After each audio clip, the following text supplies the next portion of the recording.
Hi, I'm Benjamin Payne. At the K-12 Education Office at Hillsdale College, we support school founding groups and their efforts to start classical schools across the country. Finding the right leader is one of the first and most important steps to building a successful school.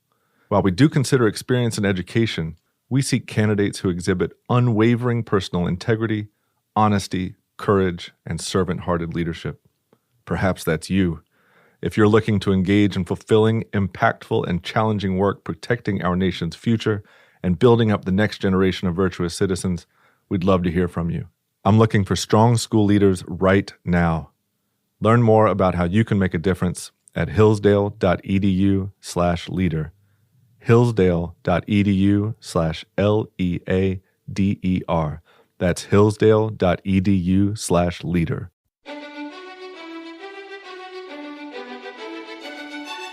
Welcome to the Hillsdale College K-12 Classical Education Podcast, bringing you insight into classical education and its unique emphasis on human virtue and moral character, responsible citizenship, content-rich curricula, and teacher-led classrooms. Now your host, Scot Bertram. Thanks for listening. The Hillsdale College K-12 Classical Education Podcast is part of the Hillsdale College Podcast Network. More episodes at podcast.hillsdale.edu or wherever you find your audio. You also can find more information on topics and ideas discussed on this show at our website, k12.hillsdale.edu. Thanks for listening. We're joined by Jose Arevalo. He's a post-doctoral fellow here at Hillsdale College. Jose, thanks so much for joining us. Thanks for having me, Scott. Talking today about the history of American education. Many in the classical education world, Jose, would think that what we're doing is carrying on these traditional education ways, the way it has been done for the best institutions in Europe and in America for thousands of years. So is that actually the case? Yeah, so this is a deep question that I think brings us back to the roots of our educational tradition. And I think those roots can be traced back to the very beginnings of the English colonies, to John Winthrop and his city on a hill. What he was trying to do was to build a place where a regime where people could be elevated and really complete their mission of following God. And I think all education is political. And so the education that was proposed for that colony and subsequently became the model for educational institutions across the 13 colonies was reflective of that mission of elevating souls to God. So if you look at the type of education that you had at Yale and Harvard, it was an education that attempted or encouraged students to pray, to learn the Bible. They learned biblical languages, and certainly it was a classical education, but the education from there focused on the biblical elements in classical studies. So you would learn classical languages and you would learn Greek and Latin, but with a focus on biblical translation. And so a lot of what we do today in classical education has its classical roots drawn from those early days. So is that what you describe, the type of education that, say, our American founders would have received? So when our founding fathers were being educated, it was under a very similar set of principles, with one major exception, and that was the introduction of toleration.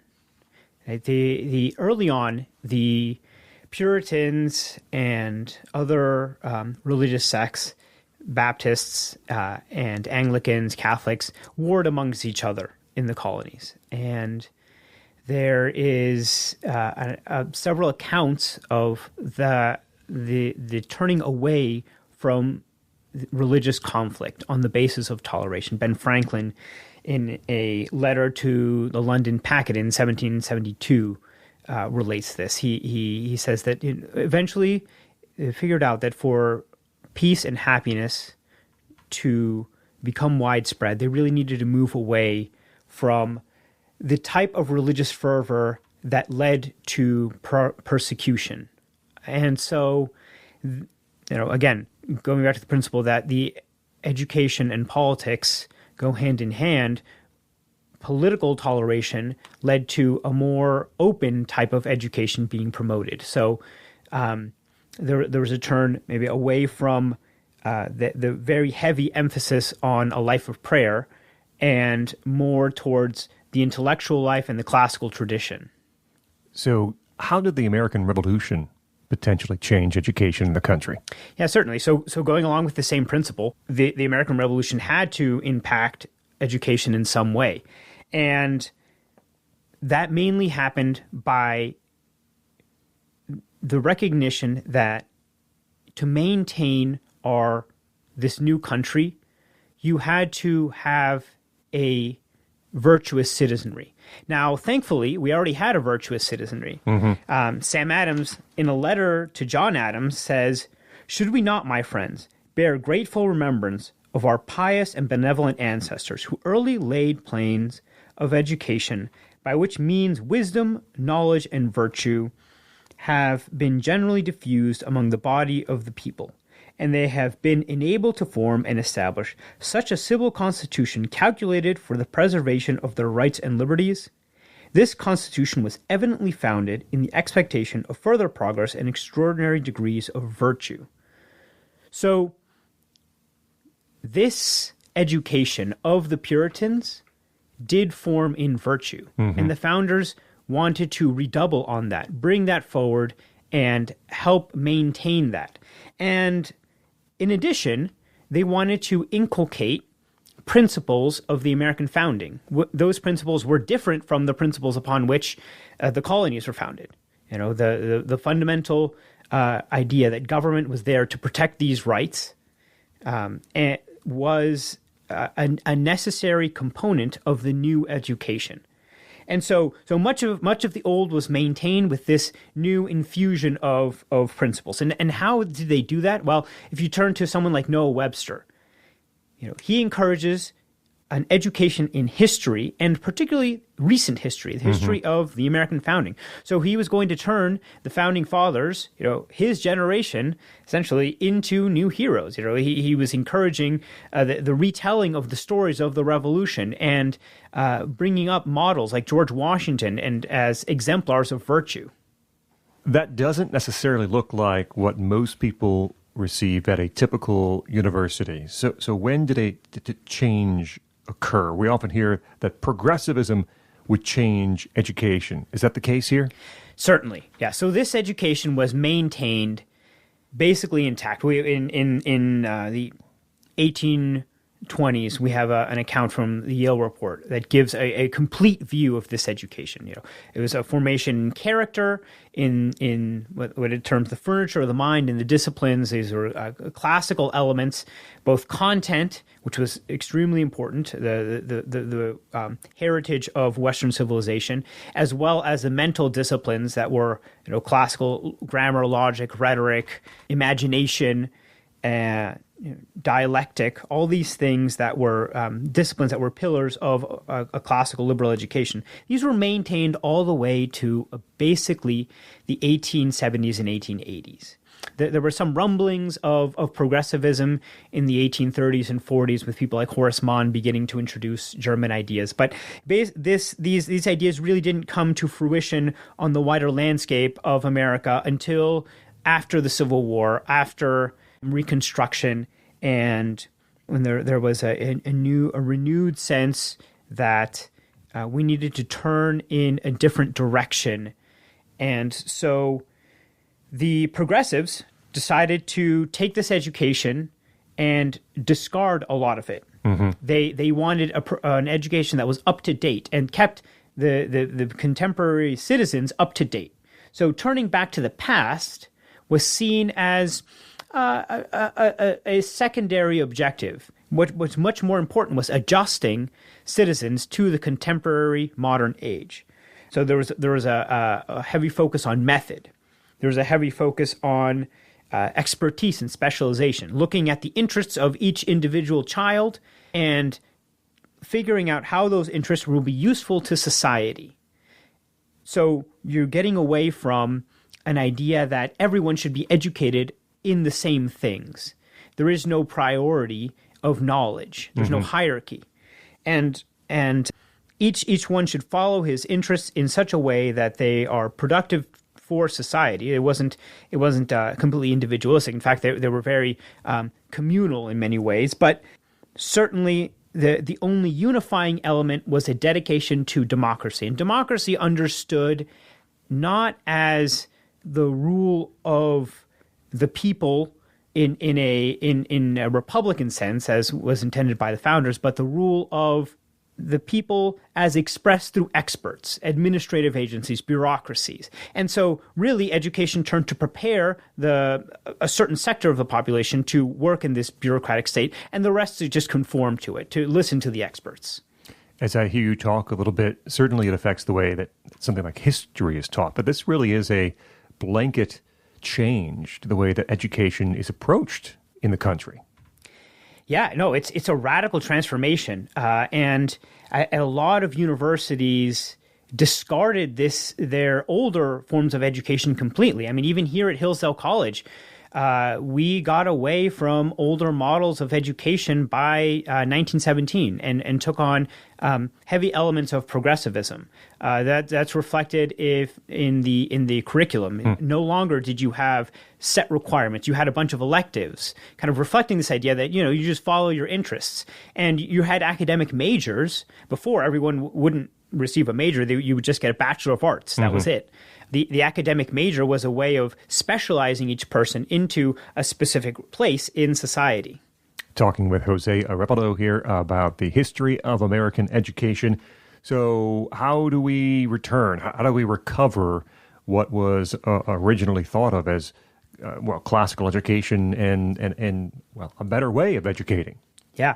So we got back to a classical education, or started to get back right as progressivism was winning. So 1920, you have a relatively young, charming literature professor, John Erskine at Columbia, who would make references in class to classical texts.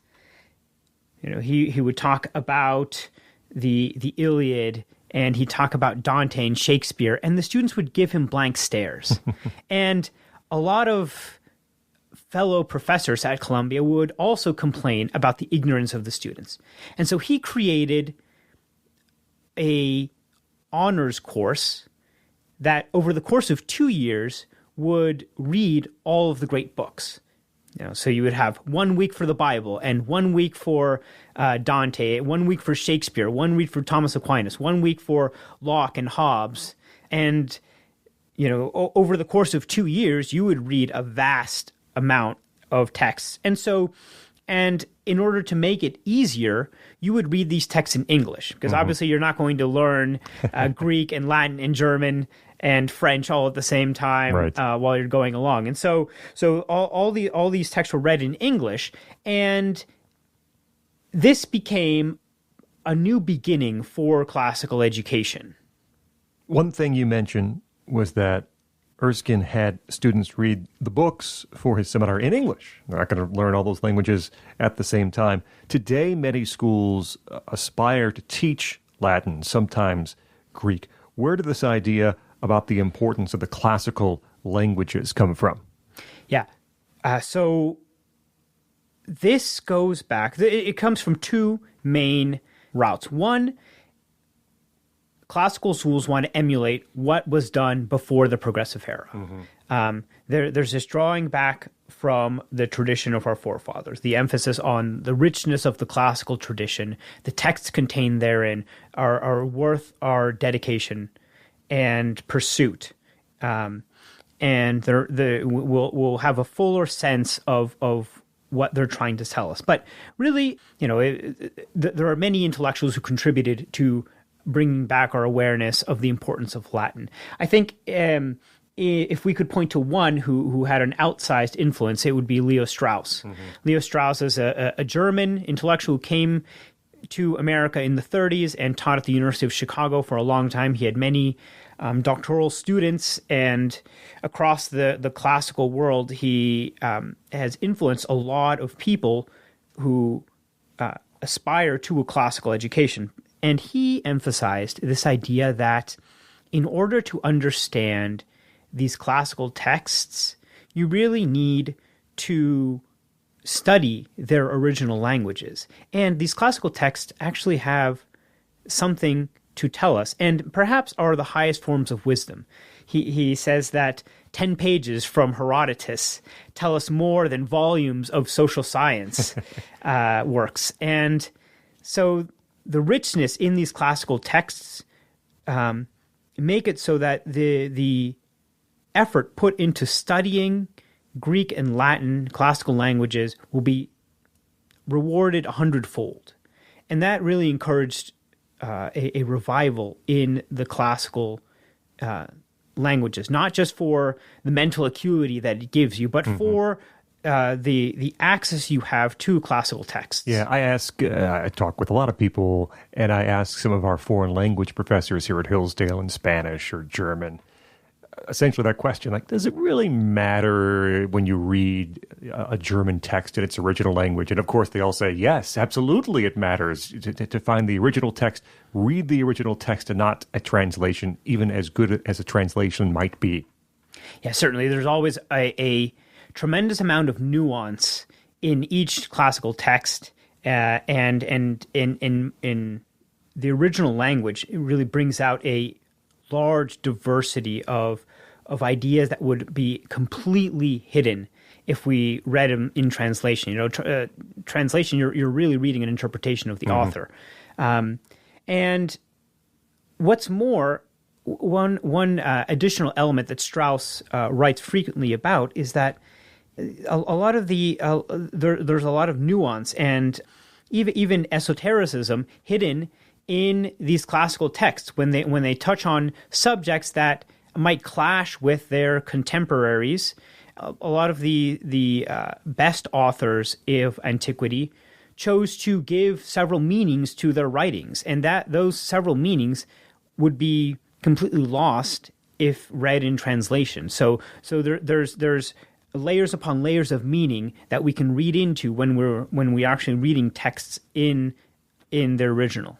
Today, how close is this recovered classical education that we teach in our schools and colleges to what the founders received? How much did we recover in the end? Yeah, so we have clearly elements of the American founding in our education. I mentioned an emphasis on virtue. That is a basic principle of classical education, as it was for the American founders, are returning to classical sources as premier examples of style, of elegance, and also of depth of wisdom. The American founders certainly recognized that in the classics. Where we modify or turn away from maybe methods used in the American founding is when we look at, I mentioned the elective system is a progressive innovation. A lot of our classical colleges, even high schools, have electives in their courses, and kind of recognition that individual student interest is an important factor in that student's education. When I didn't mention the seminar is a new innovation. It was invented, brought over from Germany, in fact, in the 1880s. Mm-hmm. And today, a seminar-style class, is a cornerstone of many classical programs. So there are fringe beneficial elements or methodological benefits that we can draw from the progressive era. But I think the core principles that we need to aspire were found both in the founding and I think are being recovered by this renewal in classical education today. Jose Arevalo is a post-doctoral fellow here at Hillsdale College as we talk today about the history of American education. Jose, thanks for joining us here on the Hillsdale College K-12 Classical Education Podcast. Thanks a lot, Scott. I'm Scot Bertram. We invite you to like us on Facebook. Search for Hillsdale College K-12 Classical Education. You also can follow us on Instagram at Hillsdale_K12. Hillsdale_K12 on Instagram. Thank you for listening to the Hillsdale College K-12 Classical Education Podcast, part of the Hillsdale College Podcast Network. More episodes at podcast.hillsdale.edu or wherever you find your audio.